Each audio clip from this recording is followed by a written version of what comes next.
Hello, fifth graders. Welcome to lesson 2.2, divide by one-digit divisors with remainders. Let's get started.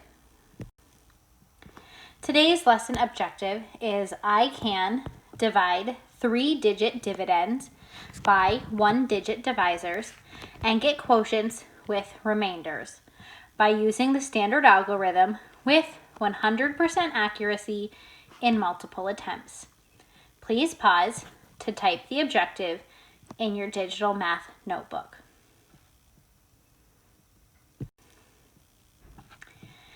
Today's lesson has one vocabulary word.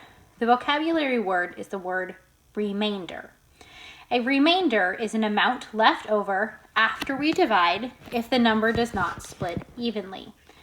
In the example on the right, we are dividing 11 by 2. We would read this as 11 divided by 2. We know that 2 times 5 is 10, so we're left over with the number 1. We call that a remainder. You can see in the example that we would write this as quotient 5 with a remainder of 1. We use this little r to tell us that it's a remainder. Please pause to write the vocabulary in your digital math notebook. All right, friends, go ahead and put your pencil down for a moment and listen as I unlock the problem. It says, Jana's family is planning a trip to Oceanside, California. They will begin their trip in Scranton, Pennsylvania, and they will travel 2,754 miles over 9 days.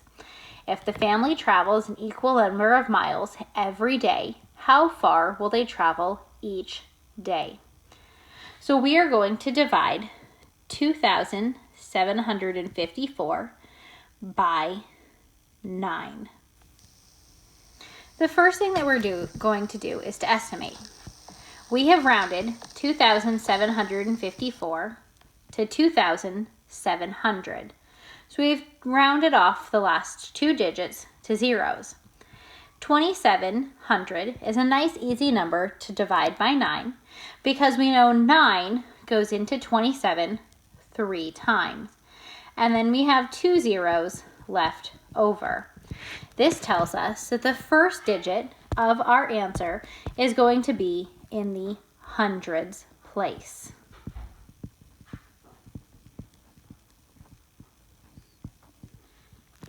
Okay, so now that we have an estimate and we know that our estimate is going to be about 300, we can go ahead and divide.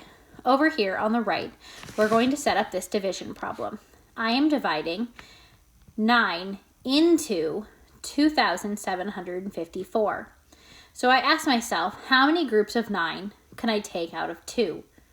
Well, I can't take any groups out of 2, so I'm going to cross it out, and I'm going to go to the next number, 27. This is our hundredths place. 9 goes into 27 3 times, which is exactly 27. So we multiply. 2 times 3 is 27, and we write it underneath. Then we subtract. 27 minus 27 is 0, and we bring down the 5. Next, we ask how many times can 9 go into 5? Be careful, don't let this trip you up. 9 can't go into 5, so we put a 0 in because it goes in 0 times. And we still multiply. 9 times 0 is 0, and when we subtract, we're left over with 5 before we bring down the 4. Then we start all over again.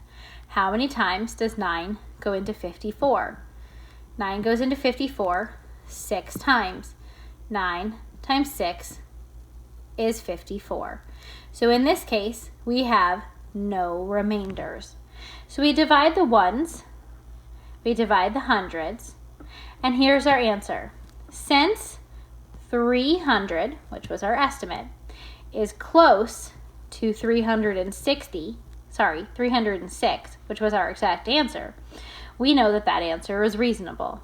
Jana's family will travel 306 miles each day.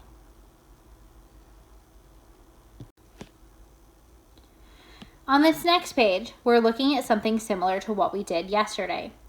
We would read this division question as 22 divided by 5. So if we think about how many times, remember the first one goes inside, 22 divided by 5 and shuts the door. How many times 5 goes into 22? So 5, 10, 15, 20. 25 is too much, so it goes in 4 times. So we get a quotient of 4, which is 20, and we subtract and we're left over with 2. So we could call this 4 remainder 2. So in our box here, we have 4 remainder 2. We could also write this as a fraction as 4 with the 2 on top, because that's our remainder, and the 5 on the bottom, because that's what we divided by. You ready to do it with me? All right, friends, you have this in your digital math notebook. We're going to complete it together and you'll fill in the boxes. In this example, we are dividing 614 by 6. So first off, how many times does 6 go into 6? It goes in 1 time, which is 6. We subtract and we're left over with nothing. So we bring down the 1. Here's that tricky 0 again. 6 doesn't go into 1, so we put a 0 on top and we multiply. 6 times 0 is 0. We subtract. We're still left over with 1. Now we bring down the 4. Now we have 14. 6 times 2 is 12, which is as close to 14 as we can get. So we're left over with 2. So our answer would be 102, remainder 2. When we divide, we have an easy way to check our answer. We do the opposite of dividing, which is multiplying. So if I multiply 102 times 6, which was our divisor, I should get back to my original number. So 6 times 2 is 12. 6 times 0 is 0 plus 1. And 6 times 1 is 6. Okay, we got back to 112, but we're not quite done because we have this remainder. When we have a remainder, we add it back on. So 612 plus 2 is 614, and that gets us back to our original number. Since the result is equal to our original number, we know that we are correct. Our answer would be 102, remainder 2. Pause now to type this into your digital math notebook.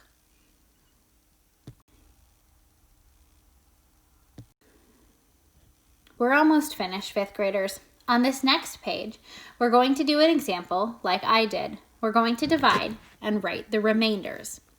If we do 32 divided by 10, that would be 32 divided by 10. We know that 10 goes into 30 3 times. 10, 20, 30. So that would give us a remainder of 2. So our answer would be 3, remainder 2. We could also write this as 3 with a 2 on the top and a 10 on the bottom. So we could write a fractional remainder. The next question is 27 divided by 5. Well, I know that 5 times 5 is 25.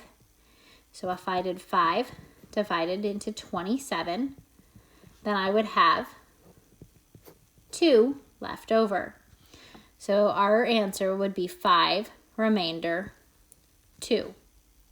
Or 5 and 2/5. Remember, this remainder is the number that's going here, and this divisor is the one that's going on the bottom. Our last number is 28 divided by 3. Well, I know 3 times 9 is 27, so that means I have a remainder of 1. So 1 goes here, and then if I'm going to write it as a fraction, my remainder goes on top, and my divisor goes on the bottom. Please pause to write these examples in your digital math notebook.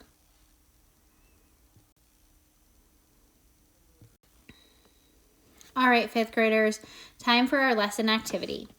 In the lesson activity, you're going to fill in these boxes to show the remainders of this division. If I did 26 divided by 4, I know that 4 doesn't go into 26, but it does go into 24. 4 times 6 is 24, and when I subtract, I'm left over with 2.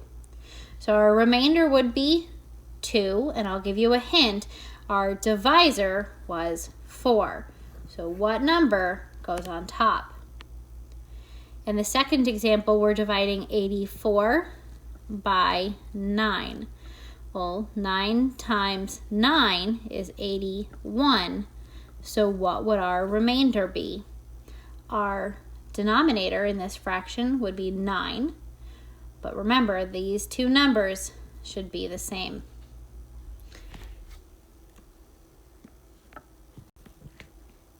Great job, 5th graders. You're almost finished.